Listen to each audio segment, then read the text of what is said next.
masuk. Ya, selamat datang Mbak.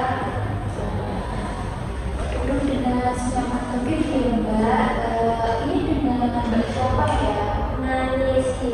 Oh, Yesi ya. Ini Mbak Yesi ini di mana nih? Sekolah dari Mbak Yesi ini ke sekolah atau kuliah? Lagi kuliah. Kuliah di mana Mbak?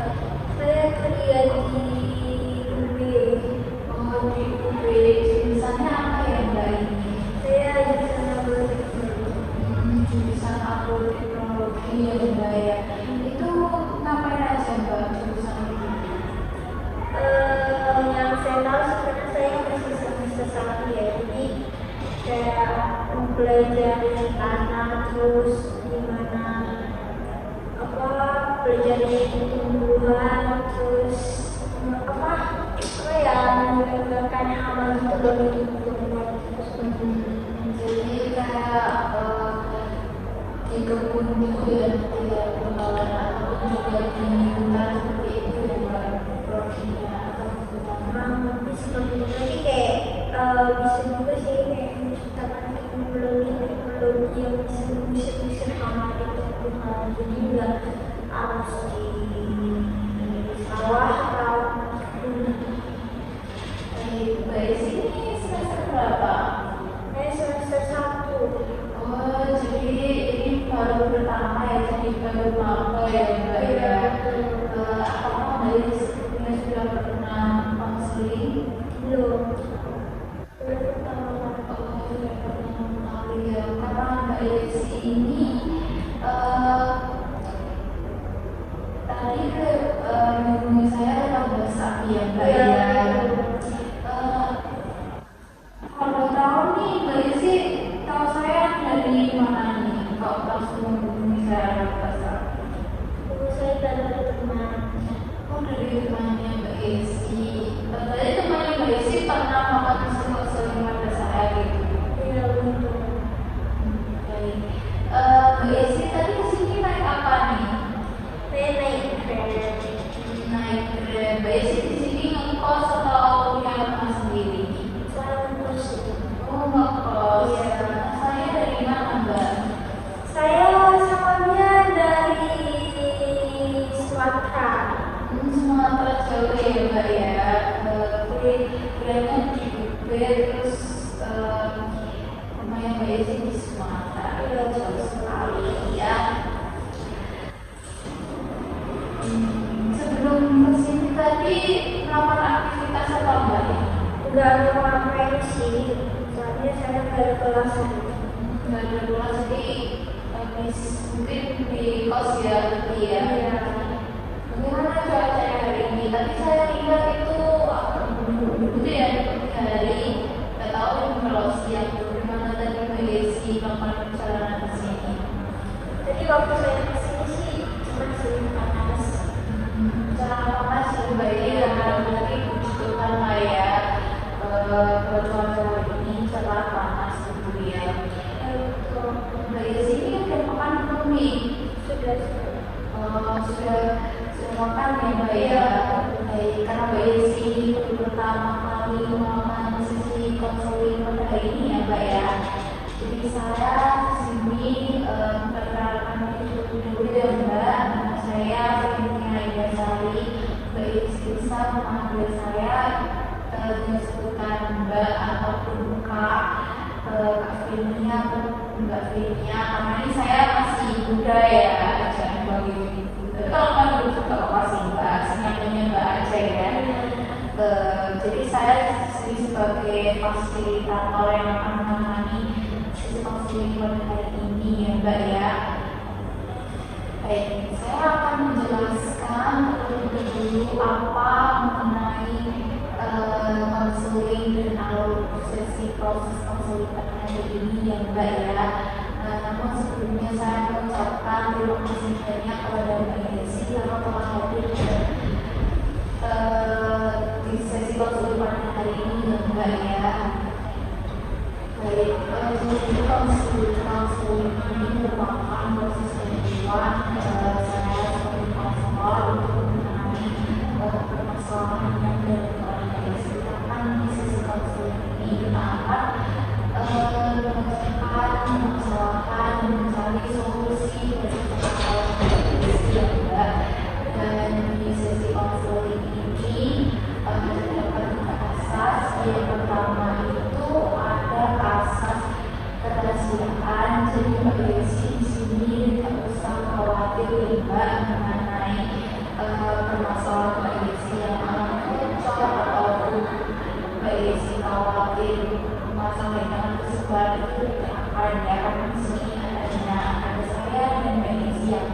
Mbak ya.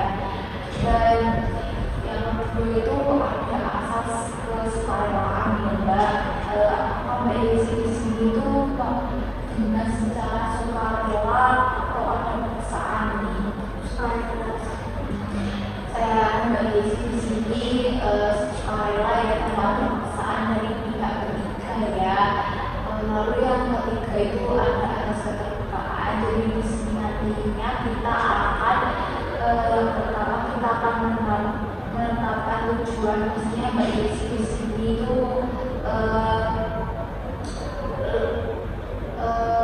menceritakan permasalahannya Mbak Yesi dan kita akan menetapkan tujuannya dan juga kita akan mencari solusi serta menetapkan solusi yang dihadapi Mbak Yesi, masalah yang dihadapi Mbak Yesi. Dan yang ketiga itu pengadilan, kita juga akan mengapresiasi konseling ini dan juga membuat pertemuan untuk sesi selanjutnya ya Mbak. Dan di keterbukaan ini saya meminta Mbak Yesi ini lebih terbuka lagi agar proses konseling ini lebih berjalan dengan lancar, jelas dan baik ya Mbak. Karena nanti tujuan Mbak Yesi dan terapa itu menemukan solusi yang diinginkan Mbak Yesi ya. Apakah Mbak Yesi ada pertanyaan? Baik, di bidang eksis konseling ini kita memiliki waktu 30 sampai 40 menit ya Mbak. Apakah Mbak setuju?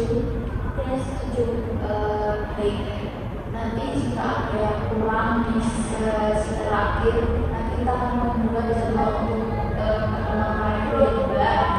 Ya, apakah bisa kita sepakati begitu? Ya, baik Mbak. Pastinya Mbak Yesi dalam konseling ini memiliki tujuan ya Mbak. Apa sih tujuan Mbak Yesi itu datang dalam sesi konseling pada hari ini? itu saya pengen mengurangi penggunaan handphone saya karena saya pikir saya udah terlalu berlebihan menggunakan handphone saya. Jadi Mbak Yesi datang ke konseling hari ini untuk mengurangi bermain handphone. Mbak Yesi sudah merasa berlebihan dalam bermain handphone ya Mbak ya. Baik, tapi sebelumnya saya mohon maaf ya Mbak, saya baru izin sekarang membawa catatan karena nanti buat mencatat sedikit mengenai konseling ini. Iya. Baik Mbak Yesi, karena tujuan Mbak Yesi tadi ingin mengurangi bermain HP ya Mbak ya, karena Mbak Yesi merasa Mbak Yesi sudah berlebihan bermain HP ya Mbak. Baik, sekarang Mbak Yesi membayangkan ya Mbak, ketika Mbak Yesi tidur di malam hari dengan nyenyak, lalu Mbak Yesi ini memimpikan bahwa tujuan Mbak Yesi ini sudah tercapai ya Mbak, seperti Mbak Yesi sudah bisa mengurangi HP gitu ya. Apa sih penanda yang pertama untuk muncul pagi hari ketika Mbak Yesi ini? Dan saya pikir yang pertama ketika saya bangun pagi hari itu saya nggak pegang HP yang jadi habis bangun itu saya nggak pegang HP, nggak buka aplikasi. Jadi Mbak Yesi ini tidak pegang HP dan pegang HP ya pas pagi ya, tidak buka aplikasi itu ya seperti media sosial itu ya Mbak ya. Lalu dari penanda tersebut siapa sih orang pertama yang mengetahui hal tersebut? Diri saya sendiri sih karena saya yang bangun dulu, jadi saya juga kos kan tinggal sendiri, jadi saya yang sering tahu apa yang pegang HP di baru bangun tidur. Jadi ini Mbak Yesi sendiri ya yang tahu ya, yang dari dalamnya Mbak Yesi ini bagaimana reaksinya Mbak Yesi sendiri? Pasti senang sih karena saya udah pegang handphone bangun tidur, jadi bisa langsung mencari hal lain. Jadi Mbak Yesi ini senang ya dari Mbak Yesi karena sudah tidak memegang HP ketika bangun tidur gitu ya Mbak ya. Baik, dari penanda yang pertama, apakah ada penanda yang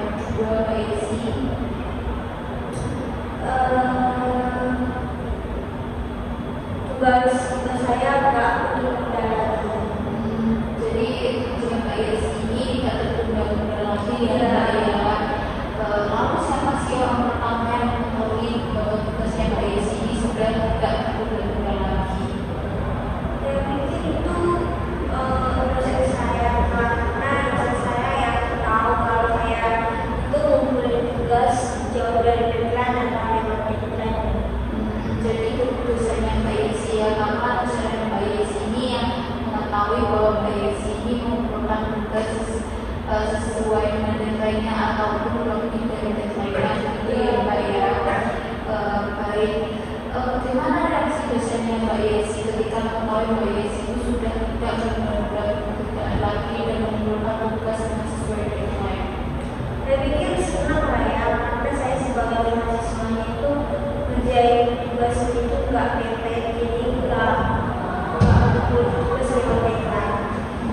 Jadi senang ya dosennya Mbak Yesi ya. Lalu bagaimana ketika dosen Mbak Yesi senang, relasi Mbak Yesi ketika mulai dosen Mbak Yesi?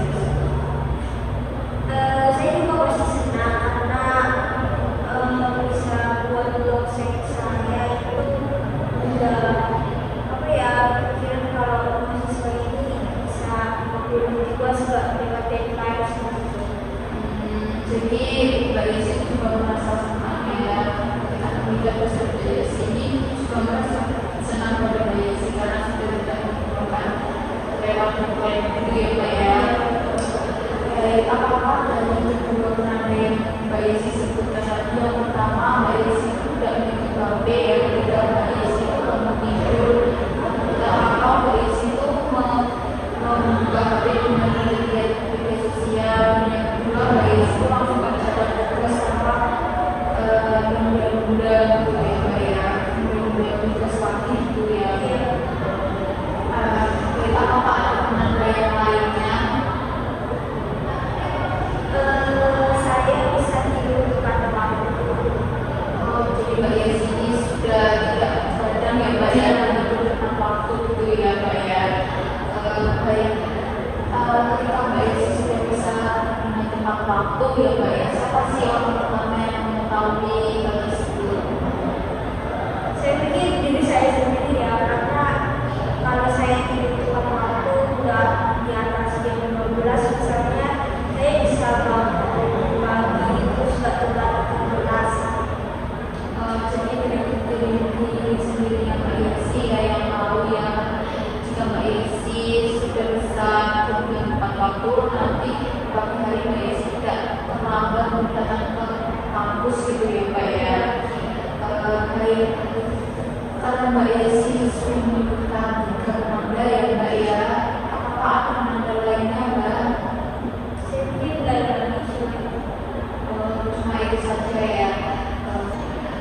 Baik Mbak Yesi, dari ketiga penanda tersebut yang pertama Mbak Yesi itu nggak memegang HP ketika Mbak Yesi bangun tidur dan tidak membuka media sosial, dan kedua Mbak Yesi tidak lagi menunda tugas, dan Mbak Yesi yang ketiga itu tidur menjadi tepat waktu gitu ya Mbak ya. Baik, dari ketiga penanda tersebut ya Mbak, apa sebelumnya Mbak Yesi sudah pernah mengalami hal seperti ini dari cerita tersebut? Di waktu SMA saya belum pernah mengalami ini. Jadi ketiga penanda tersebut sudah pernah ya yang mengalami Mbak Yesi ketika Mbak Yesi ini SMA gitu ya Mbak ya.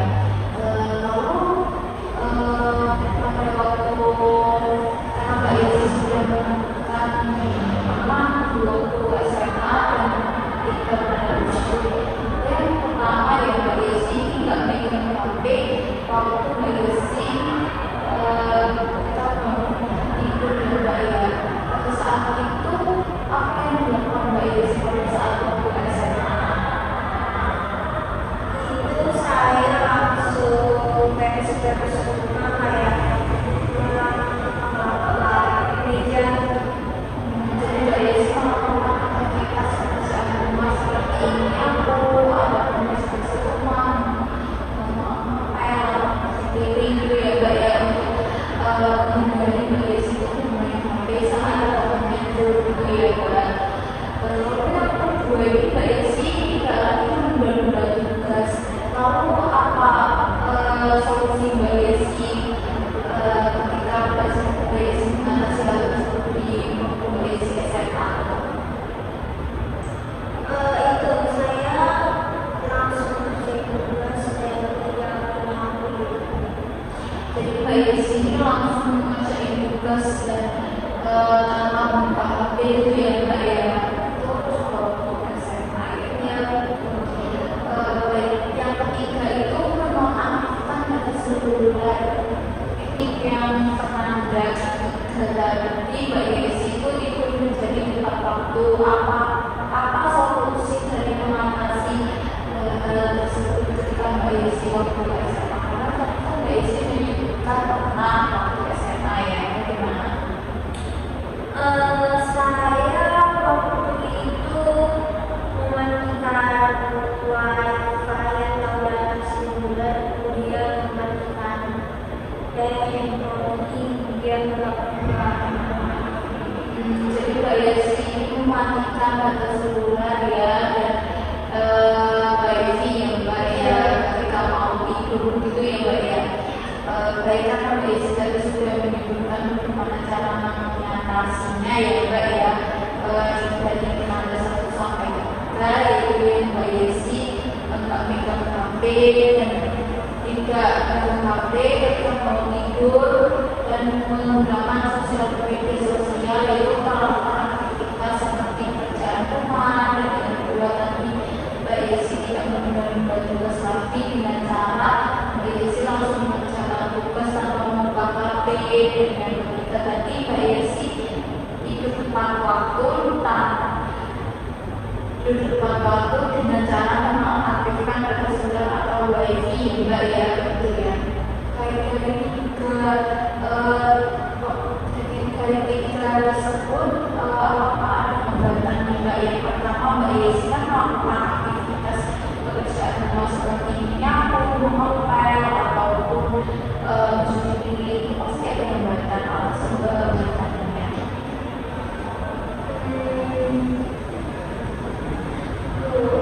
Sebenarnya notifikasi handphone ya.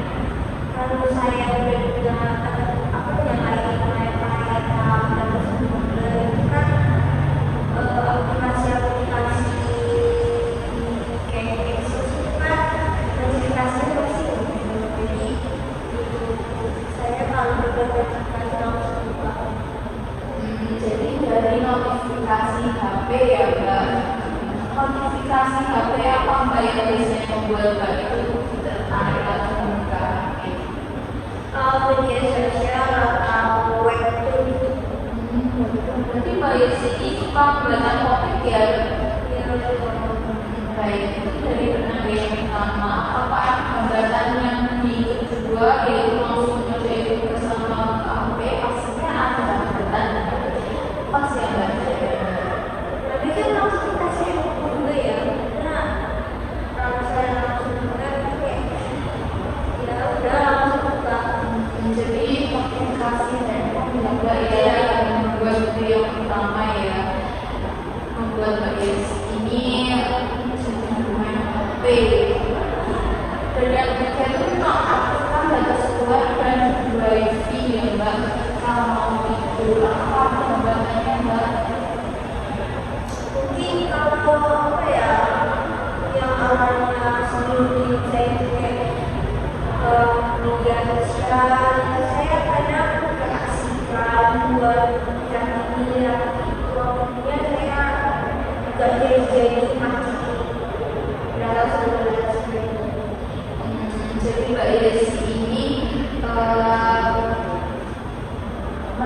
tempat yang itu ya tetap nggak bisa karena keasikan itu ya bermain HP-nya itu ya Mbak ya. Dari hambatan tersebut apakah ada hambatan lain Mbak selain dari notifikasi HP? Juga sedikit Jadi Mbak Yesi ini hambatan yang pertama dari notifikasi HP ya Mbak. Juga dari webtoon dan juga dari WhatsApp ya. ya. Apakah dari notifikasi HP mungkin dari lainnya itu ada dari media sosial lainnya selain webtoon ataupun WA itu mungkin ada Instagram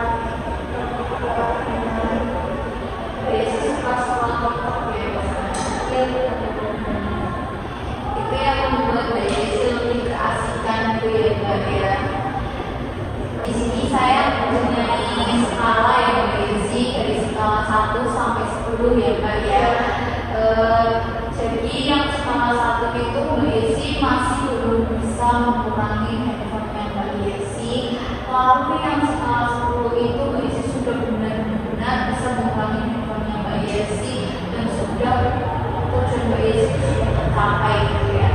Oke, baik, saya akan menanyakan yang kepada Mbak Yesi terkait dengan permasalahan Mbak Yesi ini, berapakah skala yang sudah dialami Mbak Yesi sekarang ini? Saya pikir 5. 5. Kenapa Mbak alasannya kok 5? Karena saya sudah punya cara buat menangani tapi itu saya belum melakukannya. Jadi Mbak Yesi ini sudah tahu ya bagaimana caranya mengurangi handphone, namun belum dilaksanakan gitu ya. Baik, jika sekarang 5 disiplin naik ke skala 6, apa yang disiplin dilakukan Mbak Yesi? Mungkin saya udah mulai bisa mengerjain tugas matiin notifikasi. Jadi Mbak Yesi ini sudah bisa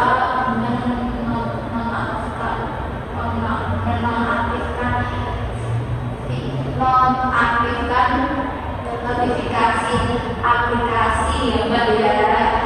Oke, jadi skala yang ke-6 ini jika naik ke skala 7 bagaimana nih Mbak Yesi? Apa yang dilakukan Mbak Yesi ini? Kan tadi di skala 6 itu saya sudah bisa mengaktifkan notifikasi waktu saya belajar. Kalau saya naik ke skala 7 ya, saya udah bisa mematikan wifi atau data seluler. Jadi Mbak Yesi ini sudah bisa mematikan gitu ya data seluler gitu ya Mbak ya, akan tidak kan tadi sudah di skala 5, naik skala 6, naik skala 7. Lalu jika skala 7 itu naik ke langsung ke skala 9, apa yang dilakukan Mbak Yesi? Saya pikir saya udah bisa menjawab waktu saya belajar, sudah bisa menggunakan itu, jadi nggak diserang sama notifikasi karena kalau saya udah menjawab itu saya nggak bisa pakai seluler, jadi notifikasi nggak ada yang bisa. Jadi Mbak Yesi ini sudah bisa mematikan data seluler ya Mbak ya, agar notifikasi tersebut tidak masuk gitu ya Mbak ya. Oke, baik, saya mengapresiasi banyak Mbak Yesi karena Mbak Yesi ini sudah bisa mematikan ya Mbak data seluler. Mbak Yesi tidak mengupload dari HP ya Mbak, pastinya nanti jika data seluler tersebut menyala, biasanya kan ada muncul notifikasi itu merupakan tandanya yang dialami Mbak Yesi. Jadi kita Mbak ya, sudah waktunya ya Mbak, ini sudah waktu terakhir karena tujuan awal itu kita 10 sampai 40 menit, ini sudah lebih dari itu ya Mbak. Saya akan meringkas terlebih dahulu ya Mbak ya. Jadi di sesi konseling ini Mbak Yesi tadi sudah mengetahui tujuannya dari karena dari studi pertama Mbak Yesi itu ketika tujuannya Mbak Yesi tercapai karena ada apa aja sih. Jadi Mbak Yesi itu nggak mengetahui bahwa Mbak Yesi mengetahuinya itu ya Mbak, dan juga tidak menggunakan media sosial. Mbak Yesi tidak menggunakan tugas, dan Mbak Yesi tidak begadang ataupun mengerjakan tugas tidak begadang ataupun Mbak Yesi tidur dengan tepat waktu ya Mbak ya. Dari nada tersebut Mbak Yesi bisa mengatasinya dengan melakukan aktivitas pekerjaan rumah seperti dengan menyapu, mengepel, ataupun pekerjaan rumah lainnya ya. Dan juga Mbak Yesi langsung mengerjakan tugas tanpa membuka-buka HP, dan juga Mbak Yesi juga mematikan data seluler itu ya Mbak ya. Dan juga Mbak Yesi memiliki hambatan yaitu motif HP dari motif membaca komik seperti YouTube, dan juga scroll TikTok, dan juga aplikasi WhatsApp gitu. Lalu Mbak Yesi sudah menetapkan skala juga, dan yang pertama Mbak Yesi memilih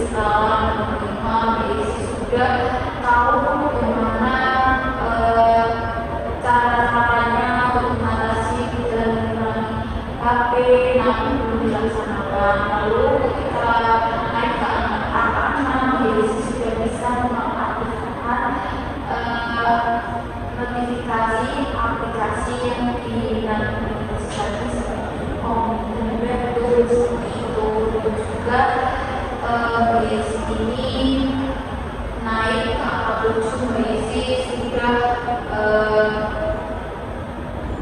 menggunakan data seluler, namun juga sudah bisa menguranginya. Dan yang terakhir itu sudah naik ke angka 9. Ini BSI sudah bisa mengaktifkan data seluler. Maksudnya nanti data seluler itu juga berpengaruh pada notifikasinya BSI gitu ya. Baik, tadi ringkasan dari sisi konsumen hari ini karena kejadian awal kita sudah kita sudah menyepakati bahwa nanti ada pertemuan untuk sesi selanjutnya kita akan bicara terakhir di mana Indonesia apakah ingin membuat sesi pertemuan terakhir ini. Ya. Jadi kapan dimulai harinya atau mulainya sama atau mau beda nih? Jadi minggu depan harinya sama ya guys, seperti hari ini ya guys ya. Oke, baik, saya pun mengucapkan terima kasih banyak untuk BSI ya Mbak. Saya yakin dari solusi-solusi yang kita dapatkan di sesi konseling hari ini semoga membawa BSI itu meningkat ya Mbak, untuk misalkan BSI tidak mengingat HP, mengurangi HP untuk kendaraan selanjutnya kita akan membahas sesi konseling selanjutnya ya Mbak yang kita lakukan tadi di hari yang jam yang sama. Jadi juga